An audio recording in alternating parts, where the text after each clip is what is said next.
La cérémonie de mariage devait être une célébration, mais tout s'est transformé en chaos lorsque ma belle-mère, Sylvia Hastings, a découvert que j'étais enceinte avant le mariage. Je pouvais voir ses yeux se plisser, son expression devenir froide alors qu'elle se levait lentement de son siège. Soudain, dans un élan de fureur, elle s'est avancée vers moi, devant tous nos invités. Non seulement elle a élevé la voix, mais elle a attrapé le col de ma robe et, d'un geste rapide, l'a déchiré. Le bruit du tissu qui se déchirait a rempli la salle, et des murmures de choc se sont répandus comme une traînée de poudre. Je suis restée là, paralysée, humiliée au-delà des mots, tandis que le son de l'étoffe déchirée résonnait autour de nous. À cet instant, tout le monde s'attendait à ce que mon mari intervienne pour me défendre, pour montrer que je faisais partie de sa famille, malgré la colère de sa mère. Mais il ne l'a pas fait. Il est resté là, à me regarder, le visage dépourvu de toute émotion, sans un mot de soutien, sans un geste de réconfort. J'étais complètement seule, honteuse et exposée devant une salle pleine de monde. Même son père n'a rien fait, se contentant de regarder en silence, comme s'il n'était qu'un simple spectateur. Mais personne ne savait ce qui se passerait le lendemain. Une tempête se préparait, et j'étais prête à me battre. Je m'appelle Anna et je veux raconter mon histoire. C'est une histoire pleine de désillusions et de trahisons, mais aussi d'espoir et de découverte d'une force que je n'avais jamais imaginé posséder. J'ai été élevée par mes grands-parents, qui m'ont accueillie après le décès de mes parents. Ils ont fait de leur mieux, mais nous n'avions jamais beaucoup. J'ai appris très tôt que la vie n'était pas juste et que je devais me battre pour tout ce que je voulais. Je me suis concentrée sur mes études, déterminée à me construire une vie. Au lieu de devenir comptable, comme je l'avais un jour rêvé, j'ai finalement poursuivi une carrière en tant que développeuse de logiciels, espérant que ce domaine me procurerait la sécurité financière que je désirais tant. Dans la vingtaine, j'ai enfin décroché un bon emploi dans une entreprise technologique dans une petite ville de l'Ohio, pensant que j'étais sur le point de construire un avenir stable. C'est alors que j'ai rencontré Robert Hastings, un homme qui semblait être tout ce que j'avais espéré. Il était beau, confiant, et venait d'une famille aisée qui possédait plusieurs entreprises. Notre romance fut rapide et passionnée, et il ne fallut pas longtemps avant que je me sente sur un petit nuage, croyant avoir enfin trouvé ma place. Tout a changé lorsque j'ai découvert que j'étais enceinte. J'étais terrifiée, mais aussi excitée, et je pensais que Robert ressentirait la même chose. Je me souviens encore du jour où je lui ai annoncé, nous étions assis dans mon petit appartement et j'avais à peine réussi à articuler les mots. Robert, j'ai quelque chose d'important à te dire, je suis enceinte. Sa réaction n'était pas la joie que j'avais espérée, au contraire, son visage est devenu livide et il a commencé à faire les 100 pas dans la pièce. Comment cela a-t-il pu arriver? Je ne suis pas prêt à être père, s'est-il écrié, sa voix débordant de panique. Mon cœur s'est effondré, mais j'ai gardé mon sang-froid, essayant de le rassurer. Nous pouvons surmonter cela ensemble, dis-je doucement. Nous pouvons planifier un avenir. Après un long silence, il s'est finalement calmé, à mon grand soulagement, il m'a promis de m'épouser. Mais c'était avant que Sylvia, sa mère, ne l'apprenne. Sylvia était une femme habituée à obtenir ce qu'elle voulait, elle dirigeait la famille comme une entreprise, froide, calculatrice et impitoyable. Quand elle a appris que j'étais enceinte, elle est entrée dans une rage folle. Je n'oublierai jamais la façon dont elle m'a regardé la première fois qu'elle a confronté Robert à mon sujet. Elle n'est personne, a craché Sylvia, ses paroles débordant de mépris. Tu ne peux pas l'épouser, pense à la réputation de notre famille. Malgré les tentatives de Robert pour la calmer, Sylvia a clairement fait comprendre que je ne serais jamais la bienvenue. Mais Robert, toujours aussi charmant, m'a assuré que tout irait bien et que nous continuerions avec le mariage. J'aurais dû me méfier, j'aurais dû voir les signes. Le jour du mariage est arrivé, au lieu d'être une occasion joyeuse, j'avais l'impression de marcher vers la bataille. La cérémonie s'est déroulée sans incident, mais à la réception, la vérité a éclaté. Alors que nous saluions nos invités, le regard glacial de Sylvia s'est posé sur moi. Je n'ai presque pas eu le temps de réagir avant qu'elle ne s'avance et ne déchire ma robe, en criant « Tu crois que tu peux piéger mon fils avec ce bébé? Tu ne feras jamais partie de cette famille. » Il y eut un silence de mort, les invités nous regardant, horrifiés, tandis que j'essayais de retenir les morceaux de ma robe déchirée, mes joues brûlant de honte. Mais le pire n'était pas l'attaque de Sylvia, c'était le silence de Robert, sa réticence à me défendre. Il n'a fait que détourner le regard, comme si je n'étais qu'une étrangère. Après le mariage, je me suis installée dans la propriété des Hastings, un immense manoir qui ressemblait plus à une prison qu'à un foyer. Le comportement de Robert a changé presque du jour au lendemain, il est devenu distant, se cachant derrière les pressions des attentes de sa famille. La cruauté de Sylvia ne fit que s'intensifier. Elle me rabaissait à chaque occasion, me traitant d'arriviste et mettant en doute la paternité de mon fils. « Peut-être que tu as menti à propos de ce bébé depuis le début, » disait-elle, sa voix pleine de venin. Robert mérite mieux. Chaque jour, je me sentais de plus en plus isolée, mais je restais convaincue que je pouvais arranger les choses, que Robert changerait d'une manière ou d'une autre. Ce n'est qu'après avoir donné naissance à mon fils, Jacob, que j'ai réalisé à quel point j'étais réellement piégée. En tenant Jacob dans mes bras, j'ai su que je devais trouver un moyen de m'échapper. C'est alors que Marc et Laura, deux amis que j'avais rencontrés dans un groupe communautaire local, sont entrés dans ma vie. Marc était un homme au grand cœur. Il avait environ 40 ans et Laura, sa sœur, environ 35. Elle travaillait comme aide-soignante. Ils sont devenus mon soutien vital, m'offrant leur aide à un moment où je n'avais personne. « Anna, tu es plus forte que tu ne le penses », disait souvent Marc lorsque je me sentais submergée. « Tu peux construire ta propre famille, tu n'as pas besoin de dépendre d'eux. » Ces paroles m'ont donné de l'espoir, et j'ai commencé à imaginer une vie où je ne serais plus sous l'emprise de Sylvia. Mais juste au moment où je pensais pouvoir reconstruire ma vie, Sylvia a intensifié ses attaques. Un soir, je l'ai entendu dire à Robert, « Il faut que tu agisses ou tu vas tout perdre.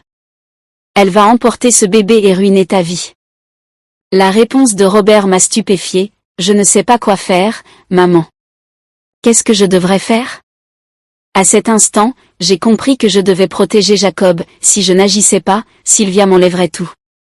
Avec l'aide de Marc et Laura, j'ai commencé à rassembler des preuves, en documentant chaque insulte, chaque menace, chaque tentative de saper mon rôle de mère.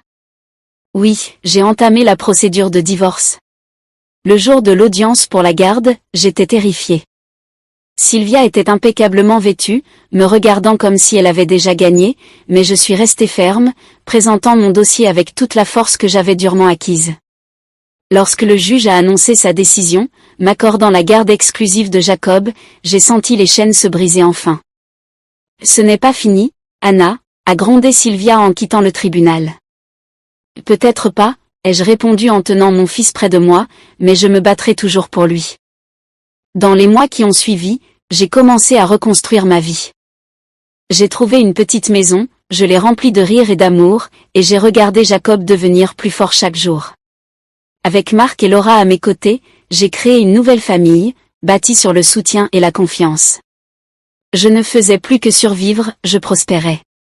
Et pour la première fois, je me suis sentie vraiment libre. Sylvia a peut-être tenté de me détruire, mais elle a sous-estimé une chose, je suis une battante et je protégerai toujours ce qui m'appartient. Mais les menaces de Sylvia étaient loin d'être vaines. Même en ayant obtenu la garde de Jacob, je savais qu'elle ne me laisserait pas vivre en paix. Pendant des semaines, il y avait des rumeurs et des murmures, des gens me disant qu'elle cherchait des moyens de contourner la décision du tribunal. Et elle ne lâchera pas l'affaire, m'a averti Marc un jour, lors d'un café. Son front était plissé, et je pouvais lire l'inquiétude sur son visage. « Tu dois rester vigilante. »« Je sais », murmurai-je, regardant Jacob qui jouait tranquillement à côté de moi. L'idée de le perdre m'envoya un frisson dans le dos. Je serrai ma tasse de café avec force, déterminée à ne pas laisser la peur me dominer. Je suis prête à affronter tout ce qu'elle me réserve, pensai-je. Je croyais être préparée, mais c'est alors que Sylvia fit son prochain coup. Un soir, alors que je mettais Jacob au lit, on frappa violemment à la porte. J'ouvris prudemment, seulement pour découvrir deux agents en uniforme sur mon perron. « Madame, nous devons vous parler », dit l'un d'eux d'un ton grave. « Nous avons reçu un rapport indiquant que vous n'êtes pas apte à vous occuper de votre fils. » Mon cœur s'effondra. « Quoi ? C'est un mensonge. Qui aurait pu faire une telle chose ? » Mais je m'arrêtai au milieu de ma phrase. Bien sûr, c'était Sylvia, c'était son œuvre, un moyen d'essayer de me retirer Jacob à tout prix. Madame, nous devons inspecter les lieux, dit doucement l'agent, mais je pouvais percevoir la méfiance dans ses yeux. Je savais ce que Sylvia essayait de faire, me faire passer pour une mère instable et négligente, et si je n'étais pas prudente, elle pourrait réussir. Allez-y, dis-je, tentant de garder ma voix ferme. Vous ne trouverez rien. Ils se déplacèrent dans la maison, inspectant chaque pièce, tandis que je restais là, avec l'estomac noué. Quand ils eurent fini, l'agent hocha la tête. Tout semble en ordre ici, madame, mais je vous conseille de rester vigilante. De faux rapports comme celui-ci peuvent parfois empirer. J'acquiesçai, mais à l'intérieur, j'étais furieuse. Sylvia avait franchi une limite, et je savais que si je ne faisais rien, elle continuerait à faire pression jusqu'à trouver un moyen de me détruire. Je devais trouver une solution permanente, quelque chose qui protégerait Jacob et mettrait fin à ses interférences une bonne fois pour toutes. Le lendemain, j'appelai Marc et Laura. « Il faut qu'on parle, dis-je, l'urgence dans ma voix. » Ils vinrent immédiatement, et nous nous installâmes autour de ma petite table de cuisine, prêts à élaborer un plan. « Elle ne s'arrêtera pas, leur dis-je. Je dois trouver un moyen de la sortir de nos vies pour toujours. » Les yeux de Laura brillèrent de détermination. « Alors, on va riposter avec les mêmes armes. »« Que veux-tu dire ?» demandai-je, confuse. « On va rassembler des preuves contre elle, » dit lentement Marc. « Elle joue la carte de la mère indigne, mais si on pouvait montrer au tribunal qui elle est vraiment? Prouver qu'elle n'est pas apte à être près de Jacob? C'était un pari risqué, mais je savais que c'était ma seule option. Au cours des semaines suivantes, nous avons rassemblé tout ce que nous pouvions, enregistrements de ses appels, vidéos de son comportement erratique, et même des témoignages d'anciens employés qui l'avaient vu perdre son calme de manière dangereuse. Peu à peu, nous avons construit un dossier contre elle. Le jour où nous avons présenté les preuves au juge, Sylvia semblait furieuse. « Tu penses pouvoir utiliser mes propres tactiques contre moi ?» siffla-t-elle, ses yeux brillants de colère. « Il ne s'agit pas de tactique, Sylvia, » dis-je calmement, la tête haute. « Il s'agit de protéger mon fils d'une influence dangereuse. » Le juge examina attentivement les preuves, lorsqu'il rendit son verdict, je pouvais à peine respirer. « Sur la base des preuves présentées, » commença-t-il, sa voix ferme, « je délivre une ordonnance restrictive contre Sylvia Hastings, avec effet immédiat. Elle ne doit avoir aucun contact avec l'enfant, Jacob Hastings, ni avec sa mère, Anna Porter. » Je faillis m'effondrer de soulagement, la bataille était enfin terminée. Sylvia poussa un cri furieux lorsque le marteau tomba, mais cela m'était égal. J'avais gagné, Jacob était en sécurité. Dans les mois qui suivirent, la vie retrouva lentement un semblant de normalité. J'ai trouvé un nouvel emploi dans une autre ville, espérant créer un nouveau départ pour moi et Jacob, loin de l'emprise de Sylvia. Marc et Laura m'ont aidé à déménager, leur soutien étant inébranlable, comme toujours. Un après-midi ensoleillé, alors que je regardais Jacob jouer dans notre nouveau jardin, je ressentis quelque chose que je n'avais pas ressenti depuis longtemps, la paix. Sylvia avait tenté de me briser, mais je restais debout, plus forte que jamais. J'avais affronté son obscurité et en étais sortie, non seulement en tant que survivante, mais en tant que guerrière. Marc et Laura étaient également là, assis avec moi sur la véranda, riant et profitant des plaisirs simples de la vie. Ils étaient devenus ma famille de cœur, les personnes sur lesquelles je pouvais compter en toutes circonstances. Nous ne partagions pas le même sang, mais nous partagions quelque chose de plus profond, la loyauté, l'amour et ce lien indéfectible qui naît lorsque l'on affronte l'adversité ensemble. Alors que le soleil se couchait, projetant une lueur chaude sur le jardin, je me tournai vers Marc. « Je n'aurais jamais pu y arriver sans toi. »« Tu n'avais pas besoin de moi, Anna, » répondit-il doucement. « Tu avais cette force en toi depuis le début. Je ne faisais que te le rappeler. » Les larmes me montèrent aux yeux, mais c'étaient des larmes de joie. Pour la première fois depuis longtemps, j'avais l'impression d'avoir enfin trouvé ma place dans ce monde.